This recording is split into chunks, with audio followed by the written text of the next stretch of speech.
be alive, organisms must have cells, consume energy, be able to regulate their systems or maintain homeostasis, have the ability to grow. They must have the ability to sense their environment and respond to stimuli, and have levels of organization and be able to reproduce. So, how about trees? Are they alive? A tree starts as a tiny seed and grows into a towering giant. Tree cells form together that give them specific structures or levels of organization. Trees have specific cells called chloroplasts that allow them to take in sunlight and convert it into energy using photosynthesis. Trees are capable of reproducing through pollination and spread their seeds. They maintain homeostasis by regulating the amount of water held in their branches and leaves. They allow water to evaporate from their leaves to keep themselves cool. And lastly, trees are capable of responding to their environment. Most plants, including trees, exhibit phototrophism, meaning they turn themselves and grow in the direction of sunlight. So trees also demonstrate all the characteristics of living things. Yang pertama, komponen biotik. Berdasarkan fungsinya, komponen biotik dibagi atas produsen, konsumen, dan pengurai. Yang pertama, produsen. Produsen merupakan kelompok organisme yang dapat membuat makanan sendiri. Semua jenis tumbuhan hijau termasuk dalam produsen. Karena tumbuhan hijau memiliki klorofil yang digunakan pada proses fotosintesis untuk menghasilkan makanan sendiri. Organisme yang dapat membuat makanan sendiri disebut organisme autotrof. Yang kedua, konsumen. Manusia dan hewan termasuk dalam golongan konsumen, karena keduanya tidak dapat membuat makanan sendiri. Konsumen disebut juga dengan organisme heterotrof. Yang ketiga, pengurai. Pengurai biasanya dari golongan jamur dan bakteri yang tidak dapat membuat makanan sendiri dan mereka memperoleh makanan dengan cara menguraikan organisme yang telah mati. They all had one thing in common. They were all heterotrophs. Generally, animals are heterotrophs, which means they consume organic matter. It doesn't matter whether they are eating plants, meat, or both. They are heterotrophs, also known as consumers. Along with animals being heterotrophs, so are fungi, some protists are heterotrophs, and some bacteria, and some archaea too. But not everything on this planet is a heterotroph. Do you have a favorite plant? That may be less popular than having a favorite animal. Plants are generally autotrophs, which means they make their own food. To be more specific, they make organic substances, such as glucose, from inorganic substances such as carbon dioxide. If talking about plants, their source of energy to do this is light. Plants are also known as producers. Their food is glucose, an organic substance which they produce in the process of photosynthesis by using inorganic substances such as carbon dioxide. Oh, and even the plants known as carnivorous plants still produce their own food using photosynthesis.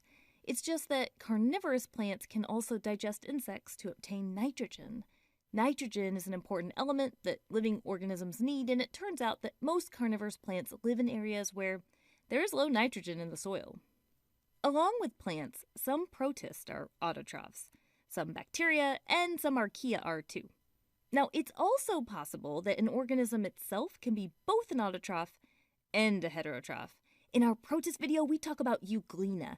Euglena can do photosynthesis as autotrophs, but they can also be heterotrophs and consume organic matter in cases where light is not available. So far, we've been pretty general with showing examples of heterotrophs and autotrophs. But what if I told you that it can get a lot fancier? And we're going to go into some more depth, but we want to point out that you can still get into more depth than we'll be getting into. Check out the further reading details for more. And as always, there are fascinating exceptions in biology that we can't include in such a short video. So we gave a general description that autotrophs make their own food. That is, they make organic substances from inorganic substances, and heterotrophs instead must consume food, meaning they must consume organic substances. If you remember from our biomolecules video, the molecules that make up life, they all have carbon. So the source for carbon is important. Autotrophs and heterotrophs obtain carbon differently. Autotrophs generally use an inorganic source of carbon to make their food. Heterotrophs instead must get their carbon from organic sources that they consume. But there are also other terms here. Photo, meaning light, and chemo, meaning chemical. Instead of the carbon sources, these terms refer to the organism's energy source.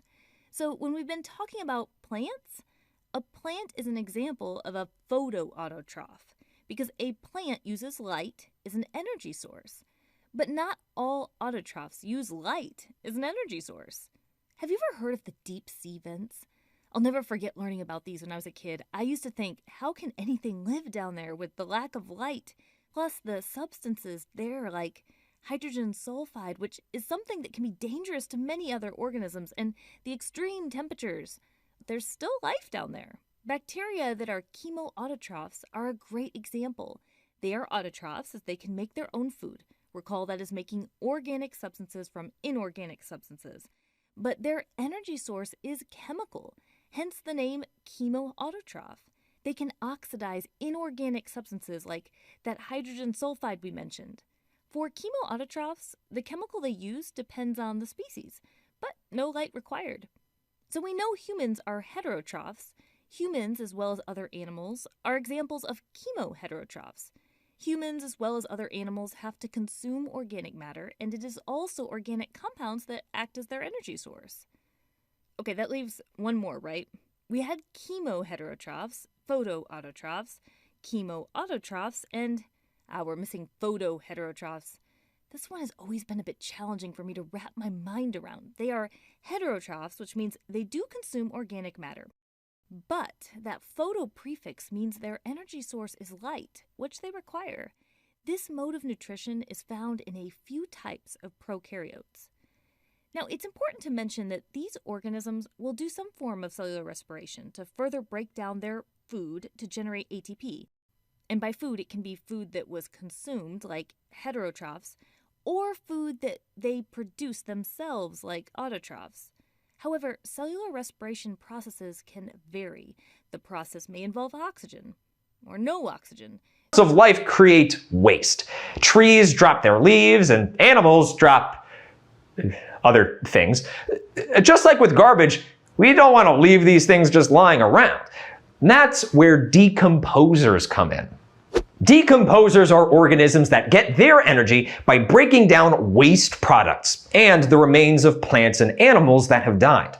As they break them down, decomposers absorb the energy from the remains and waste products, and they put nutrients back into the environment.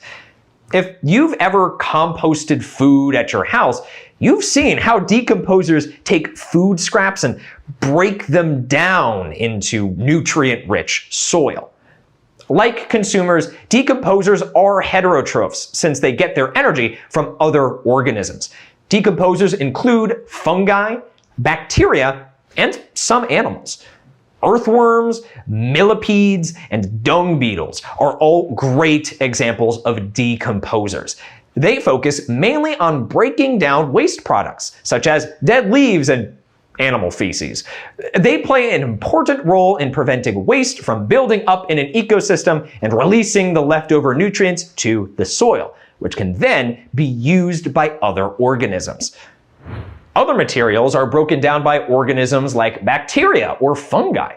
Fungi are actually the only organisms that can break down wood from dead trees, which is why you may often see mushrooms along the sides of fallen logs.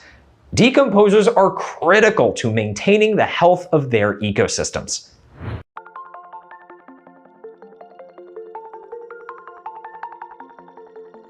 Nutrients in soil help plants grow.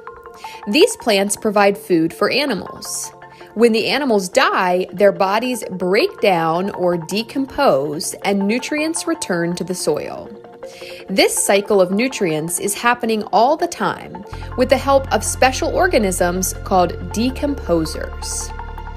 Decomposers are organisms that break down dead plants and animals into tiny pieces.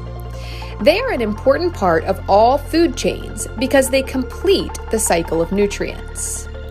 For example, the sun shines on the African savanna.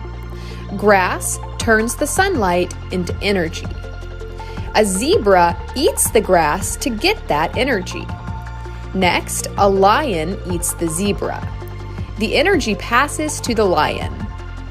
When the lion dies, decomposers help break its body down, returning nutrients to the soil, and the cycle repeats.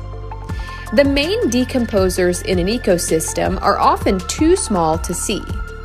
Microscopic organisms like fungi and bacteria get their energy from dead plants and animals.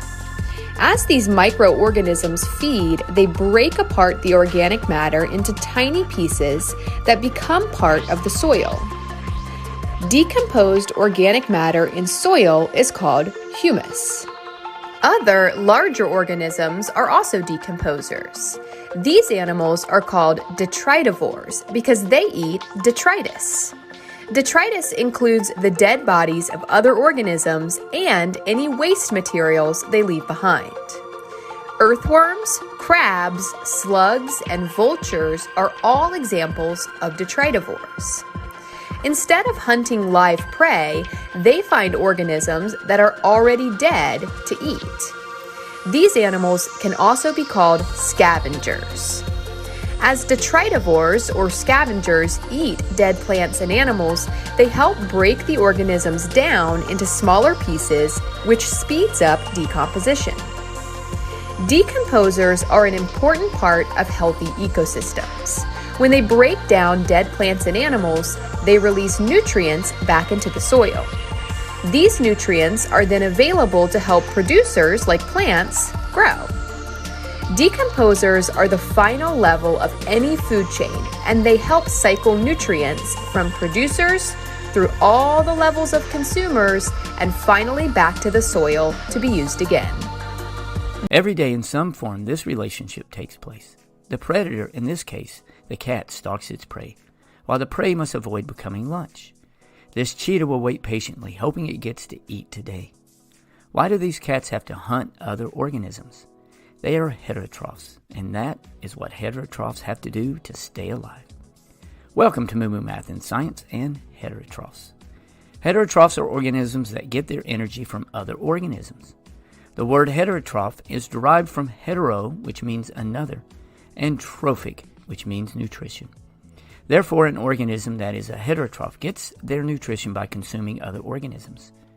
Heterotrophs use the glucose from other organisms in order to produce ATP in a process called cellular respiration. In turn, the ATP is converted into energy.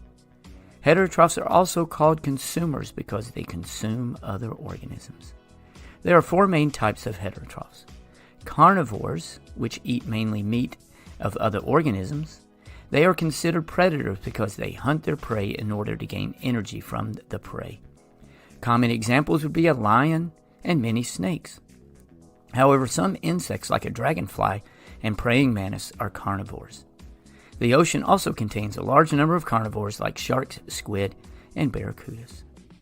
An omnivore eats both plants and animals. Most humans are omnivores along with dogs and cats. Omnivores are found in all the major terrestrial and aquatic biomes. For example, in the desert you may find a small rodent called the jerboa, which likes to feed on plants and animals. The clownfish is an example of an omnivore found in the ocean, and most bears are omnivores. They will consume both plants and other animals. Herbivores eat plants. Common examples are horses and cows. One of the largest land animals found on the planet, the elephant, is a herbivore and feeds on grass, trees, fruit, and other plants. Decomposers are also heterotrophs.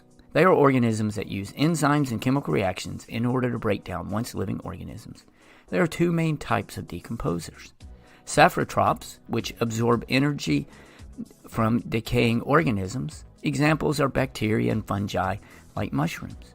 Detrivores ingest small bits and pieces of dead animals or feces. For example, flies and dung beetles are detrivores. If you look at an energy pyramid, you will find heterotrophs right above the consumers all the way to the very top of the energy pyramid. The base of the pyramid is always occupied by autotrophs that get their energy from the sun. Herbivores, which are also called primary consumers, make up the next level because they eat plants. Carnivores and omnivores are found next because they eat herbivores. These organisms are also called secondary consumers. And finally, the top of the pyramid is occupied by the top consumers called tertiary consumers, which eat secondary consumers. Thanks for watching, and remember, kindness multiplies kindness. Be kind to someone today.